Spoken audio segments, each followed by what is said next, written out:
Hey, what's going on, everybody? Just got back from the Northeast, had a great trip up there. Of course, we had the St. Lawrence River event, the last regular season event of the 2021 season.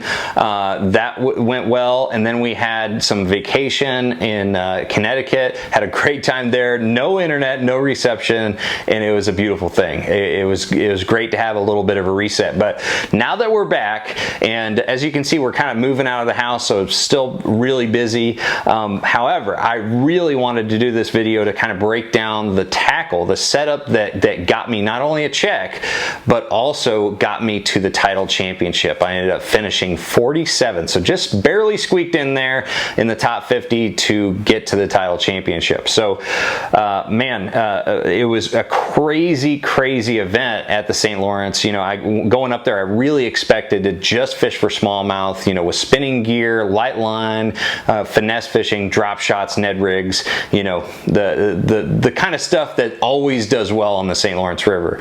And then I get up there and I realize that, man, either the smallmouth are just not biting right, or I'm just a terrible smallmouth fisherman. So I ended up having to go to the bank during practice to find some largemouth, and that's how I decided to fish the event. You know, I really didn't expect it, but you know what? It was kind of fun, and I was kind of glad that you know, I eliminated the smallmouth for me and went largemouth fishing. And so the bulk of all of the fish that I weighed in that week was caught off of one rod, one setup, and this is it right here.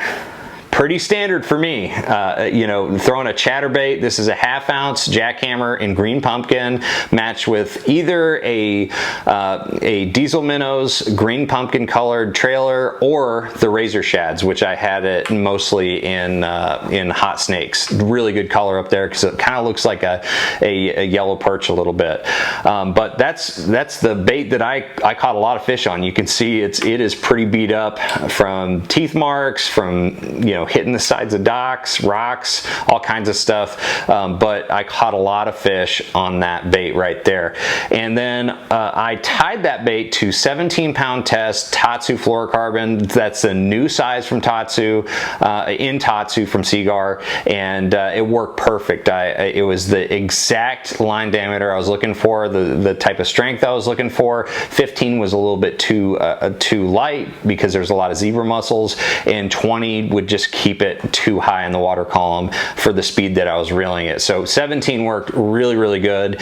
I had that on a 7.3 medium heavy Versa series rod, which is my favorite chatterbait rod. If you've seen my tackle breakdowns before, this is pretty much standard for me. And then I had this on a 7.2 to 1 gear ratio VLD10, another standard for my chatterbait fishing, and just covered a lot of water, made some really, you know, fast retrieves to catch those fish. They would just dart out from underneath those docks and around those rocks to eat this thing, even in that clear water. It completely changed my perception of what is possible with a chatterbait in clear water.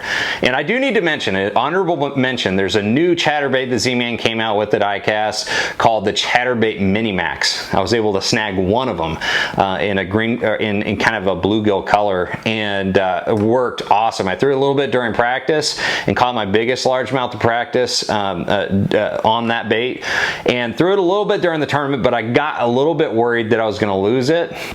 And I was catching so many fish on just the traditional jackhammer that's what I rolled with. So, and also the jackhammer kind of throws grass a little bit better if it's really snaggy.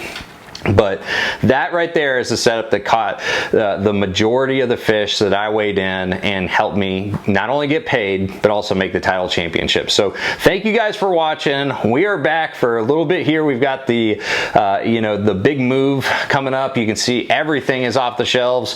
So we got a move right now, and we also have the championship next week. So lots going on, but I like it that way. I like staying busy. So thank you guys for watching. I'll see you out in the water and up in Wisconsin pretty soon.